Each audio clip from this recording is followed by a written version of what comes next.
नमस्कार दोस्तों, मैं अंकुर उपाध्याय स्वागत करता हूं आप सभी का आपके अपने YouTube channel share market analysis में।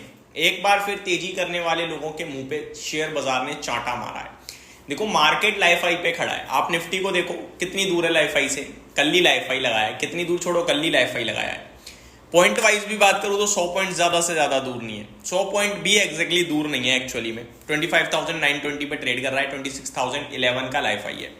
तो आप देख पा रहे हो कि market at lifetime high, index हर दिन बढ़ जाता है और स्टॉक्स जिस दिन भी निफ्टी साइडवे हो जाए, फ्लैट हो जाए, उस दिन टूट जाता है स्टॉक पोर्टफोलियो। और अगर निफ्टी टूटे उस दिन तो पोर्टफोलियो की धज्जियां उड़ जाती हैं। ये चीज आपको एक ही चीज चिल्ला चिल्ला के कह रही है मेरे भाई कि आप कितना भी पैसा लगा लो मार्केट में, खुशी 1 या 2 दिन की है और दिक्कत 1-1 हफ्ते की है। आपके लिए इंडेक्स पे लाइफ हाई लगता रहेगा। आपको हर एक व्यक्ति कहता रहेगा मार्केट में तेजी, बाजार में तेजी, बाजार में ये, बाजार में वो। और आपकी पोर्टफोलियो चिल्ला चिल्ला के रो रो के एक ही चीज कहेगी, कुछ तेजी वेजी नहीं है, ये ट्रैपिंग चल रही है। इंडेक्स पे गेम चल रहा है बड़े लेवल का। देखो, मार्केट में पैसा बेशुमार है। रिटेल इन्वेस्टर अपना हाथ रोक भी रहा है इस समय। फैक्ट है ये कि रिटेल इन्वेस्टर अपना हाथ रोक रहा है इस समय। म्यूचुअल फंड्स में रिडेम्पशन आ रहे हैं। स्टॉक मार्केट में इन्वेस्टर्स को समझ में नहीं आ रहा है कि पैसा कहां लगाएं, और जैसे ही लगा रहे हैं वैसे ही लॉस खा रहे हैं। प्रॉफिट बुकिंग भी बहुत सारे स्टॉक्स में आ रही है। अब ऐसे में फिर पैसा जो आ रहा है मार्केट में एफआईआईज और डीआईआईज की तरफ से, वो कहां जा रहा है? वो जा रहा है इंडेक्स में, वो जा रहा है ईटीएफ में, और उससे भी ऊपर इंडेक्स ईटीएफ छोड़ो, आप डायरेक्टली ऑप्शंस में देखो ना कितना बड़ा डेटा आ रहा है, फ्यूचर्स में देखो ना कितना बड़ा डेटा आ रहा है।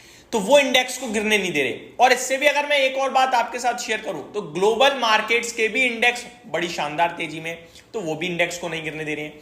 जो अमेरिका में बैठा है, जो आउटसाइड इंडिया बैठा है, वो तो अपने मार्केट्स को, ग्लोबल मार्केट्स को देखकर पैसा लगा रहा है और उसका पैसा बन रहा है क्योंकि वो इंडेक्स में लगा देता है। और उससे भी बड़ी बात कि आप स्टॉक स्पेसिफिक चीजों को नोटिस करोगे तो कुछ ऐसा परमानेंट नहीं है जो कंटिन्यू ऊपर जा रहा है। हाँ, आईटी थे जो कंटिन्यू ऊपर जा रहे थे, वहां भी अभी थोड़ी बहुत गिरावट आई है। फार्मा कंटिन्यू ऊपर जा रहा था, वो चल ही रहा है अभी भी, खैर। एंड आपका एक और सेक्टर की मैं बात करूं जो ऊपर जा रहा है धीरे धीरे धीरे धीरे धीरे, आपका वो सेक्टर है ऑटो, जहां पे तेजी है। लेकिन अब इन सेक्टरों में भी ना डिवीजन हो गया है दोस्तों।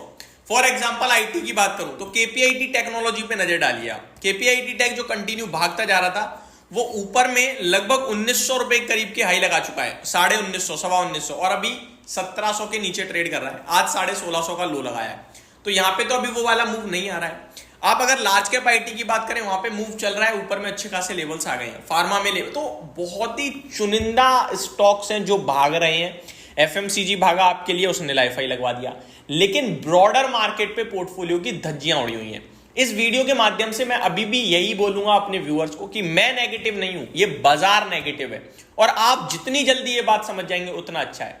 इस मार्केट में इसका ये मतलब नहीं है कि बाजार नेगेटिव है या कुछ दिक्कत है। आप अपनी पोर्टफोलियो खाली करके बैठ जाओ। अगर पोर्टफोलियो खाली हो गई तो आप जी नहीं पाओगे, ट्रस्ट मी, क्योंकि आपका वो पैसा आपको दिखेगा और आप कहीं ना कहीं खराब डिसीजन लोगे।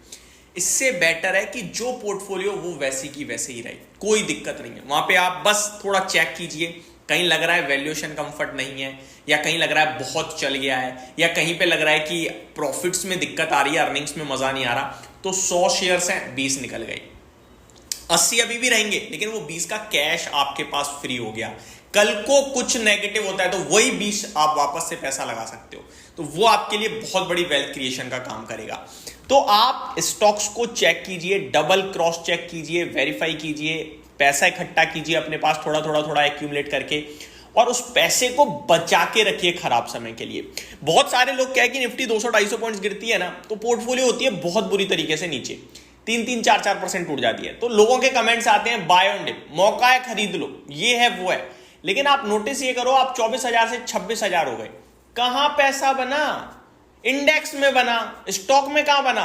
जो 24,000 पे स्टॉक का भाव था वही 26,000 पे है। अब कुछ लोगों का इंटरेस्टिंग कमेंट ये भी हो सकता है, तो फिर भाई इंडेक्स कैसे ऊपर जा रहा है? इंडेक्स तो तभी ऊपर जाएगा ना जब स्टॉक जाएंगे। तो वो मैं आपको बताता हूं। देखो, HUL का भाव 2400 था, 3,000 हो गया, ठीक है जी। ब्रिटानिया आपका ऊपर चला गया, 1400-1500 वाला HDFC बैंक 1750 चला गया। इन स्टॉक्स में किसी का भरोसा नहीं है, इन स्टॉक्स में कोई पैसा नहीं लगा रहा। इनमें पैसा लगा रहा है FII, DII, लार्ज कैप चलेंगे, बहुत लंबे समय से बात चल रही थी ना, चल रहे हैं, पैसा लग रहा है वहां पे। तो जो किसी के पास नहीं है वो चल रहा है और उसकी वजह से मार्केट ऊपर चला जाता है। आपको लगेगा इंडेक्स तो ऊपर आ गया, शेयर भी चल गया होगा, लेकिन जब आप अपने शेयर की तरफ नजर डालते हो नहीं चलते। अभी 2 दिन पहले पूरे शिपिंग स्पेस में रैली आई थी। कोचिन शिपयार्ड 10% सर्किट मारा था, उसके बाद आपका गार्डन रीच भी 9% भागा था, मजगांव डॉक 7.5% भागा। मैंने आपसे क्या कहा, बीच में इतने बड़े फॉल के बाद एक दिन उछलते हैं, लोग होते हैं ट्रैप, फिर धीरे धीरे गिरते हैं। अब आप देखिए कोचिन शिपयार्ड कहां गया, 1765 पे आ गया, हाई कितना था 1900 का, 140 रुपए देखते ही देखते चला गया, 8% होता है भाई मेरे। अब मेरे को बताओ, अब क्या फायदा है, आप एक दिन उछलते हो फिर 5 दिन गिरते हो, 8% चला गया। ठीक है, मैं अगले स्टॉक की तरफ भी चलता हूं, गार्डन। इस पे वैसे मैं एक पर्टिकुलर डिटेल वीडियो बनाऊंगा आज, उसमें ज्यादा अच्छे से कवर करूंगा। गार्डन रीच शिप बिल्डर 1758 पे है, 1870 का हाई लगा इसमें। अब बी की बात कर रहा हूं 2 दिन पहले, डेट भी बता देता हूं आपको, 20 सितंबर यानी कि फ्राइडे, मंडे ट्यूसडे और उससे पहले फ्राइडे ही था। ठीक है, तो आपको ये क्या दर्शा रहा है, ये दर्शा रहा है कि जिनमें इन्वेस्टर्स के पोर्टफोलियो में जो शेयर्स हैं नहीं चल रहे हैं, कैश में बैठो अच्छा रहोगे, लेकिन पोर्टफोलियो पूरी खाली करके कैश में बैठोगे तड़प मचेगी, कुछ गलत करोगे। इससे अच्छा पोर्टफोलियो एज इट इज रहनी चाहिए, कुछ पैसा उनमें से निकालो, कुछ पैसा, कहीं से भी कोई पूरा एग्जिट नहीं मारेगा। ये सबसे ज्यादा इंपॉर्टेंट है कि आप उसको कितना अच्छे से चेक करते हो और फिर डिसीजन क्या लेते हो। इस समय यही चीज आपके लिए कारीगर हो सकती है और काम कर सकती है। होप मैं आपको सही से समझा पाया हूँ। Thank you so much for watching this video, have a great day guys.